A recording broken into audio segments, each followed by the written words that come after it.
Welcome to Haxby Shed on this beautiful September morning and part 3 of making the new X-axis table nut for my Harrison milling machine.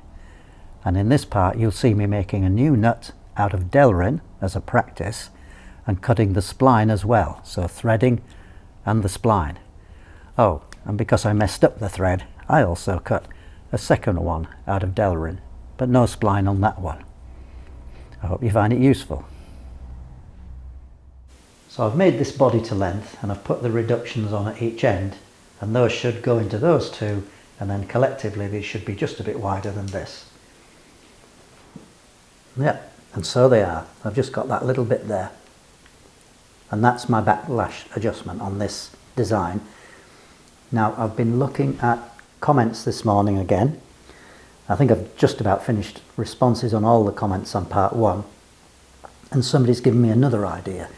So, as I explained earlier, the intention is to thread the inside of this and then to slice it and then put a locking pin, a sliding locking pin inside, maybe a pair of them, and then compress this assembly with this ring, and that will take up my backlash.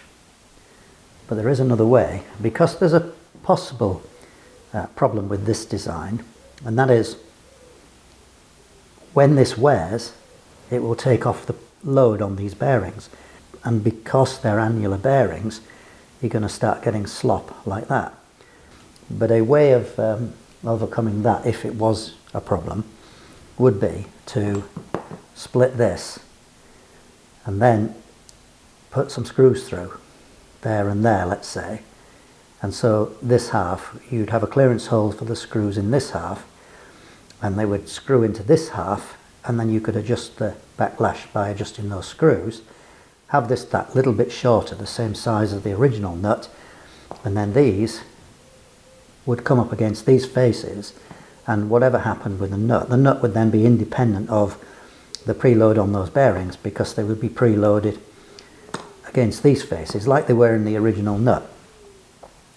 I don't know, perhaps this is just cheese pairing or whatever the phrase is. The next job then is to cut the thread in this. Tool setup. So using this, it's the 30 degree, it doesn't matter, it just happens to have a bigger indent there, it's easier to use. Settling that on there and then against the chuck, I'm happy that it's lined up right. But the problem is, although I ground that pretty accurately at 29 degrees, this isn't sitting exactly 90 degrees to this bar, which means once this gets to the far end of this back side of the bar is rubbing. So what I'll need to do is put enough cut on with the first cut to bring it sufficiently this way so that this doesn't foul. I mean, it'll only do it anyway on the first cut. Once you've done a few cuts, that wouldn't be touching. But it's been a bit tricky to get this set up properly. You can see from this that I've decided to take the tool straight in. Now it'll be fine in this because it's soft, but it does mean that as I cut the thread in the bronze, it's going to be cutting on both sides of this tool. Now, as somebody said, if you go straight in, if this tool isn't wide enough to form the thread, then you can add a bit, just add a bit to this, move it over this way and just widen it out until it fits. Because I can try the lead screw into this. I've got the tailstock off, so I've got plenty of room to try the lead screw into this as I'm threading it. Now if it is a problem in the bronze, I'd probably have to swing the compound over here round to 14.5, and then with that way of doing it I'd only be cutting on this edge here as I go in, but then I wouldn't have the opportunity to just widen the thread by adding a bit to this, and I'd have to go deeper. Now maybe that'll be fine. Because this tool, the way it's ground, it's slightly narrower than the thread form. We're just going to have to wait and see, but just to get the experience to start with, I think I'll go at this, straight in like this, on this soft stuff anyway. Right, I've engaged the half nut. You can actually engage the half nut at any numbered position. So there's 4 positions on the dial. But because we're only going to run this at 75 RPM, I'm not going to play about with the half nut. I'm just going to stop the lathe. It's got a clutch on it and a brake. So I'll stop the lathe, and I'll need to stop really close up to this edge here. So I'm going to have to be careful. I've had a few test goes. I think I can do it. And then it's the old trick of it. You go through with your cut, you wind in, reverse the lathe, go back, add your cut on, change the direction of the lathe to forward, go in, etc. Okay, operating with the clutch. This is where the clutch really comes in useful. Now, I've done my usual trick. I've made a list of my settings that I need on the cross slide, so it's not rocket science. 1/2, 1, 1.5, 2, 2.5. So we're aiming to go in 2.5 millimeters, and then we might add a bit. If I don't do this, I forget where I am when I'm adding cut and taking cut off, and I get in a mess. So this is my simple way of doing it. Let go.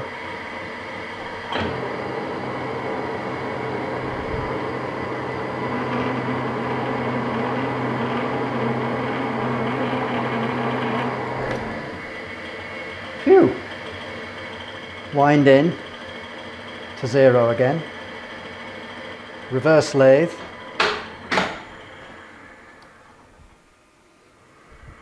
Which is all handled by the inverter quite nicely. Let clutch out, come out. Repeat.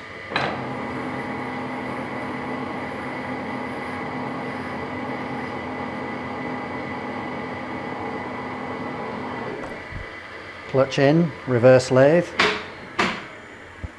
cut on, so I put on a 1 millimeter cut now. Now looking at these shavings here, sorry, I'll stop the lathe. Looking at these shavings here, they're quite deep. You know, you could feel a bit of strain even with this Delrin, so I am wondering whether I can really do it with this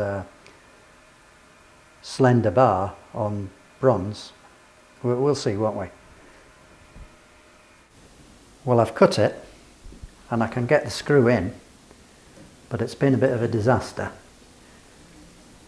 And the reason, and I'll show you the nut in a minute when I get it out, the reason is I think that Delrin has slipped in the chuck. Looking at this side, the cut is absolutely fine. But looking at this, which was the front side, I know what's happened.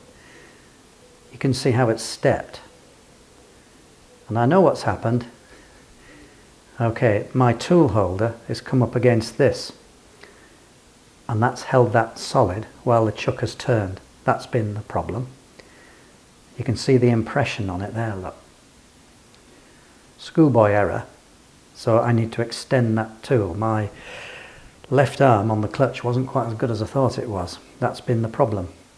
But otherwise, I think that would have been a good cut. Look at it there. I think that's pretty good.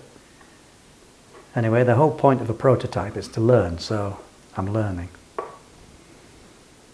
This is attempt number 2. I'm using what's left of the Delrin to try to cut this nut again. I thought there was too big a risk if I'd gone straight in with my first test piece and then I did this setup for my bronze for the first time. There would be too much risk, so I'm going to set it up like this to cut this second piece of Delrin. So I've got my gauge set up so I can measure my depth. I've had to take the handle off the compound because it clashes with the handle on the cross slide. I've zeroed this off, it's just touching off inside now, and we'll have a go at this. So I think you know the deal here. I will just do it. So now we'll put on 1/2 mil. Right, here goes for real. 1/2 millimeter cut on. Lathing forward. Start lathe.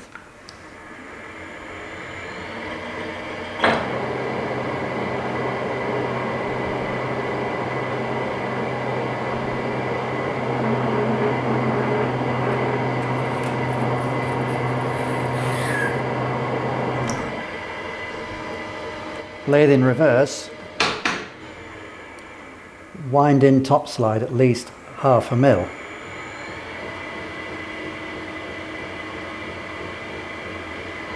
Reverse out.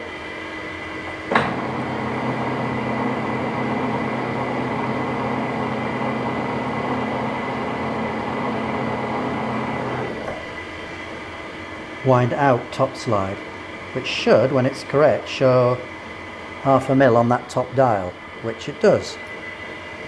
Put the lathe in forward, so I remember. Put on another 1/2 mil cut.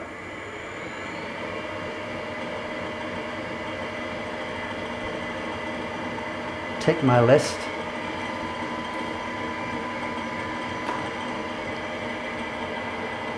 Ready to go.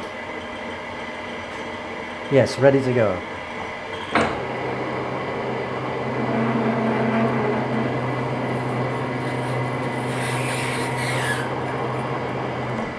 Okay. And repeat. There's only about 37 ways you can mess up. Okay, I'll bring you back when I've done. Whoopee-doo. Ah, that's good. So that was a cut of about 2.7.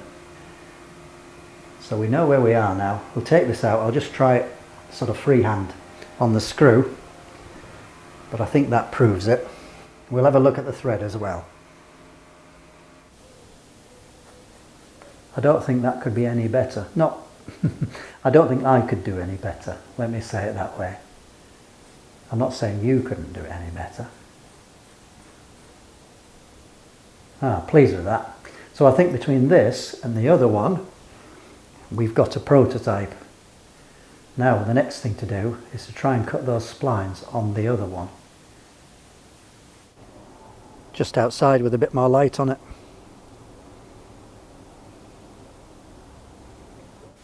Thanks to your comments, I now have 3 ways to cut those splines: on the lathe, on the shaper, and on the mill.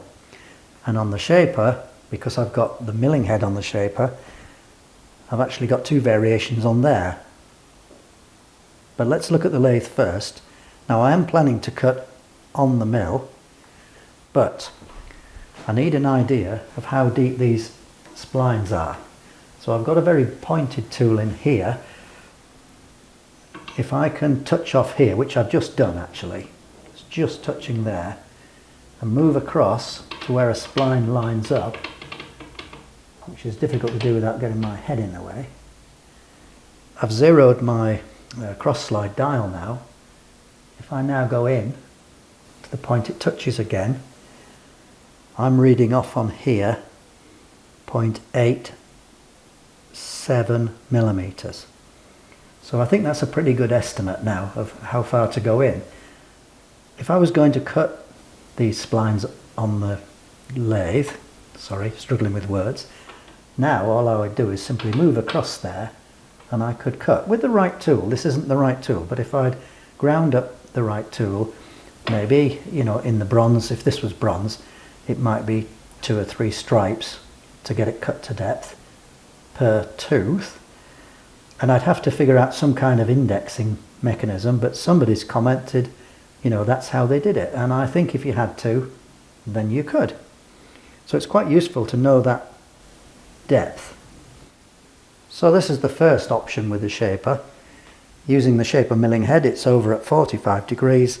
The dividing head is clamped down at both ends, so that's very secure. So I'd line it all up, set the milling head going, and then I just pull it forward like that. Alright, there is a chance of going too far, but I don't think I would. It's quite controllable, surprisingly. I could put a stop on this somewhere, and so I just come this way up to a stop, take it back, move on, repeat. I'm quite confident that would work.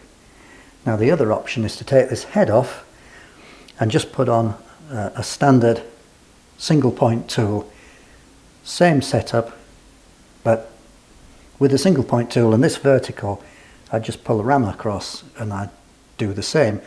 I mean, I suppose if I had the brass nut sticking out, bronze nut sticking out a bit further, I could even chance doing it, you know, with the motor drive. But, well, I don't know. But there's a couple of options as well. So if we didn't have the milling machine, you know, there's at least 2-3 ways in which we could do this.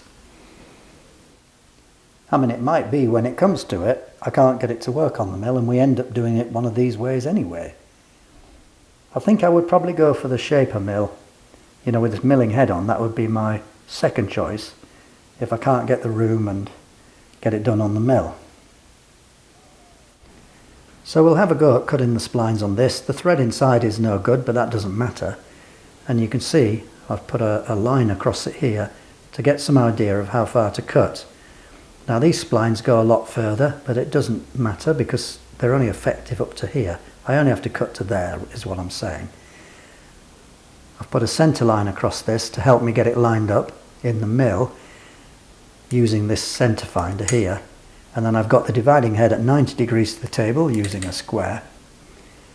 Does anybody remember these? Are you old enough to have used one? I found this in my dad's toolbox. Sheetac, 2nd edition, 1938. And of course it's a drill look-up circular table thingy. It's quite worn, it's difficult to read now. But I'm sure I remember my dad mentioning them. So maybe you've seen one too. Just a memory, really. This is all by dead reckoning. So that square is lined up with the line I've scribed on there. So I know that's vertical. I've indexed the dividing head so that the pointer, the brass pointer at the top, is on 0. And now I'm going to push the table across because there's no lead screw in it and try and line up that point there. I've swiveled this round to get the point at the bottom with that mark I've made there. You might have a bit of parallax from there, but if I view in line, which is difficult to get my head in here, it looks lined up. So I've locked the table, so even with no lead screw, the table shouldn't move in the X direction. So now I need to touch off on the top.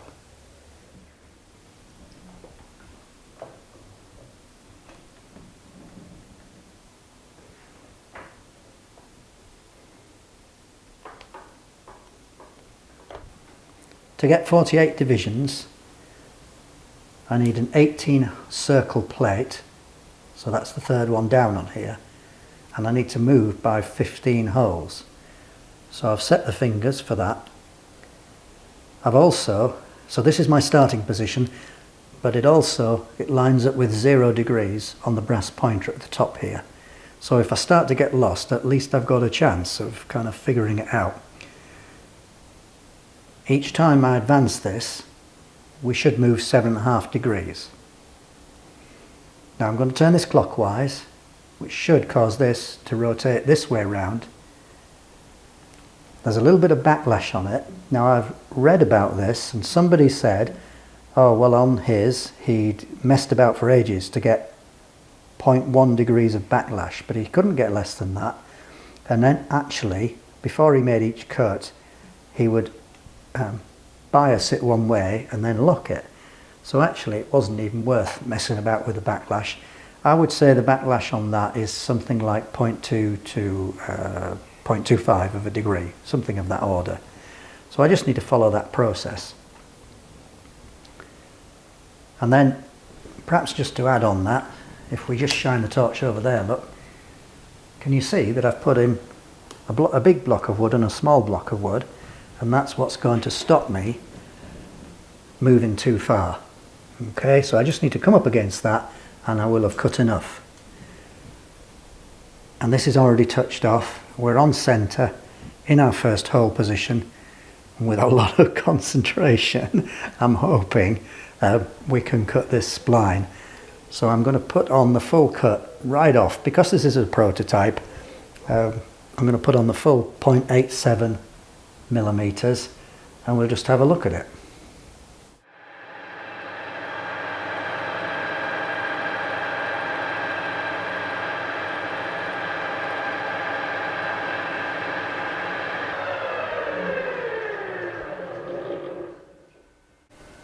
I think I'll get more idea if I've got the depth right when I make my second cut, and then we can look at how much of a crest there is on here. But this is going to be really quite difficult. You know, if I don't get it right first time, it's going to be very difficult to cut again. This is, you know, quite tight within that housing. I have to knock this in. So I'll set my knife into the right place, which has been set for 15 holes, and I'm going to go clockwise, so I need to unlock.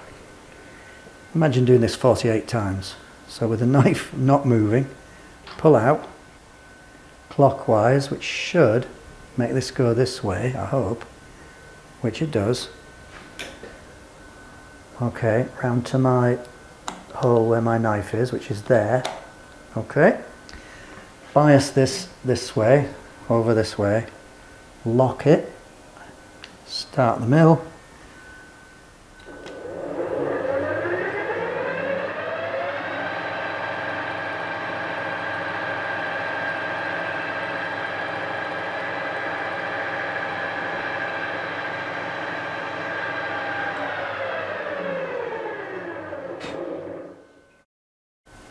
What do you think?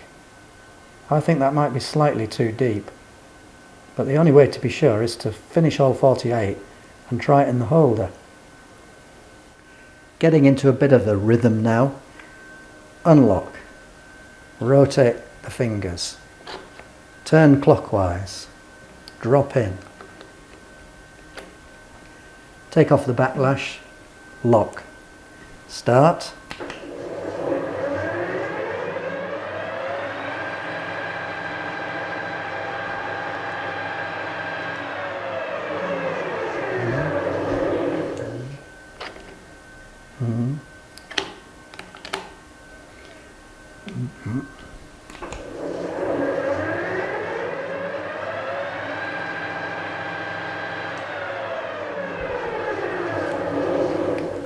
It's not very exciting. Well, that's all 48 cut without a mistake, I think.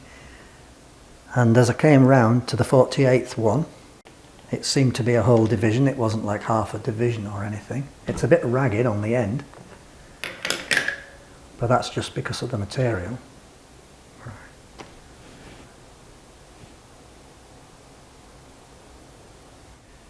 Right then, hands up for yes, hands up for no.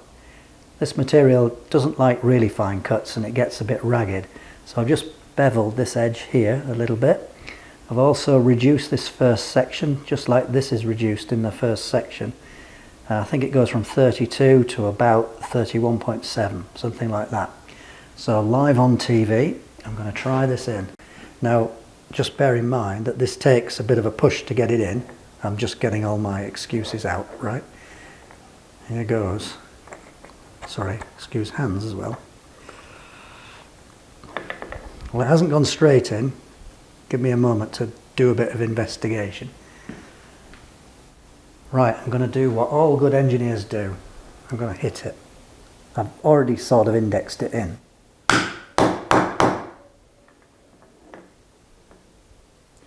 Ah, okay, I understand.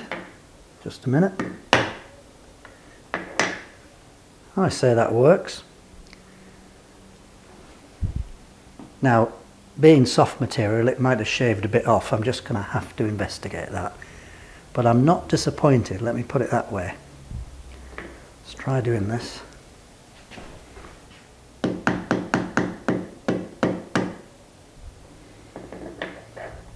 Yeah, given how that could have gone, I'm very pleased with that.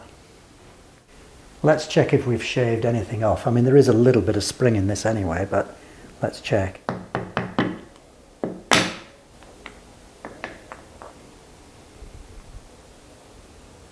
I can't see any shavings on that. I think that's okay. So if we were doing that in the bronze, I think we'd be good to go. So with the unit assembled, we've got that millimetre here for backlash adjustment. So the next thing we need to do, because we're into new territory now, we're, you know, exploring a new design to create a backlash adjustment. We need to cut the nut, not this one, down the centre and pin it so that the two halves can't rotate relative to each other, but without removing too much material. So your typical parting tool wouldn't do it.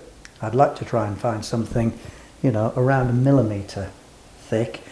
I could try a hacksaw, but my hacksawing isn't good enough, so I'd end up putting it in the lathe and trimming it and then taking off too much material. So I need to find a way to do that slender cut. You guys could say a slitting saw or something. I don't really want to change the setup on the mill to put the horizontal arbor on. Anyway, that's the next challenge.